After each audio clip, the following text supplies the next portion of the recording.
ഇന്ന് തന്നെ ഡൗൺലോഡ് ചെയ്യൂ. കാണൂ നിങ്ങളുടെ ഫേവറേറ്റ് ഷോസ്. വരുണിനെ സ്വന്തമാക്കാൻ വേണ്ടി നിനക്ക് എന്തൊക്കെ ചെയ്യാൻ പറ്റുമോ അതൊക്കെ ചെയ്തോ. അതിന്റെ ഇടയില് ആരെങ്കിലും ചാടി വീണ മുന്നും പിന്നും നോക്കാൻ പാടില്ല. മാനസിക നില തെറ്റിയ ഒരുവൾക്ക് എന്തൊക്കെയാണോ ചെയ്യാൻ പറ്റുക അതൊക്കെ അങ്ങ് ചെയ്തോണം. എന്തെങ്കിലും പ്രശ്നം വന്ന ഒറ്റ വിളിക്കപ്പുറത്ത് CI സാറുണ്ട്, ഓടിഞ്ഞു വന്നോളൂ. മുത്തശ്ശി എനിക്ക് വേണ്ടി എത്രയൊക്കെ കഷ്ടപ്പെടുന്ന, അതും ഈ പ്രായത്തില്. പ്രായത്തിന് എന്താടി കുഴപ്പം? നിന്നേക്കാളൊക്കെ ചങ്കുറപ്പ് എനിക്ക് ഈ പ്രായത്തിലുണ്ട്. മുത്തശ്ശി നിന്നെ കുറിച്ച് മാത്രമേ സ്വപ്നം കണ്ടിട്ടുള്ളൂ. നീ ആഗ്രഹിക്കുന്നതൊക്കെ നേടിത്തരണം, നിന്നെ ഒരു വലിയ നിലയിൽ എത്തിക്കണം.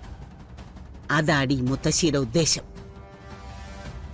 അതൊക്കെ നടത്തി തരാതെ കാലൻ മുത്തശ്ശിയെ തേടി വരില്ലടി. എല്ലാം നേടിയെടുത്താലും മുത്തശ്ശി ഇവിടുത്തെ മഹാറാണിയായിരിക്കും. ഞാൻ ഇളമുറക്കാരിയായിട്ട് ഇവിടെ നടന്നോളാം. മുത്തശ്ശി, മുത്തശ്ശി. ആ കേറി വാ കൽപ്പനെ.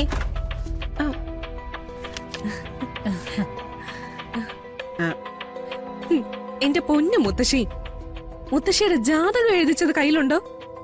അതെന്തിനാ ഇപ്പൊ എന്റെ ജാതകം? ആ, അതൊന്ന് നോക്കാനാ. അല്ല, എന്തൊക്കെയാ എഴുതിയിരിക്കുന്നതെന്ന് ഒന്ന് അറിയാലോ. എന്റെ അമ്മേ, ഇത്രയും ധൈര്യമുള്ള ഒരാളെ ഞാൻ വേറെ ഒരിടത്തും കണ്ടിട്ടില്ല. ആ, സകല കള്ളവും പൊളിഞ്ഞ് ഇവിടുന്ന് പുറത്തിറങ്ങിയെന്ന് വിചാരിച്ചിട്ട് എന്തൊരു സെക്യൂരിറ്റിയിലാ മുത്തശ്ശി ഒന്ന് കയറിയത് അല്ലേ? പണ്ട് എന്തെങ്കിലുമൊക്കെ പറഞ്ഞ് അവർക്കൊന്ന് ബഹളം വെക്കാനെങ്കിലും പറ്റുമായിരുന്നു.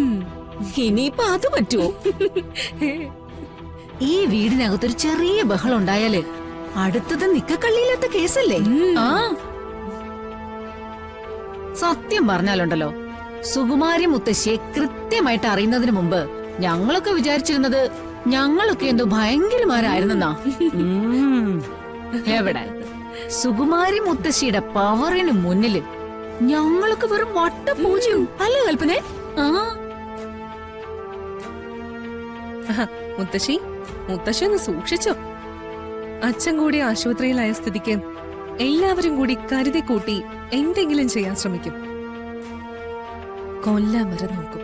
നോക്കട്ടെ, അവർക്ക് കഴിയാവുന്നത് എന്തും ചെയ്തോട്ടെ. ഒരു തട്ടുമുട്ടും ഇല്ലാതെ ജീവിതത്തിന് എന്ത് രസമാടി മക്കളെ. നമ്മുടെ ശത്രു തളർന്നു കിടക്കുമ്പോ അവരുടെ തലയ്ക്ക് കയറി ചവിട്ടുന്നതില് വലിയ അർത്ഥമൊന്നുമില്ല. നമ്മുടെ ശത്രു നമ്മളെക്കാൾ ഉയരത്തിൽ നിൽക്കുന്ന സമയത്ത് വേണം വെട്ടി വീഴ്ത്താൻ. അപ്പോഴേ അതിനൊരു സുഖം ഉണ്ടാവൂ. അപ്പൊ മുത്തശ്ശി തീരുമാനിച്ചു തന്നെയാണല്ലേ? പിന്നല്ലാതെ. നിന്നെയൊക്കെ പോലെ കണിമംഗലത്തൂന്ന് ഇറങ്ങണോ പോണോന്നും പറഞ്ഞ് നാളെണ്ണി തീർക്കാനേ എന്നെ കൊണ്ട് പറ്റില്ല.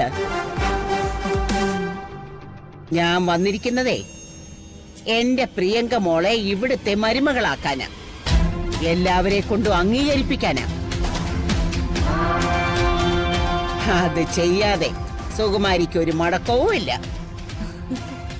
അതിനു വേണ്ട നിയമവും സുകുമാരിക്ക് അറിയാം, നിയമം നോക്കുന്നവരെ അറിയാം.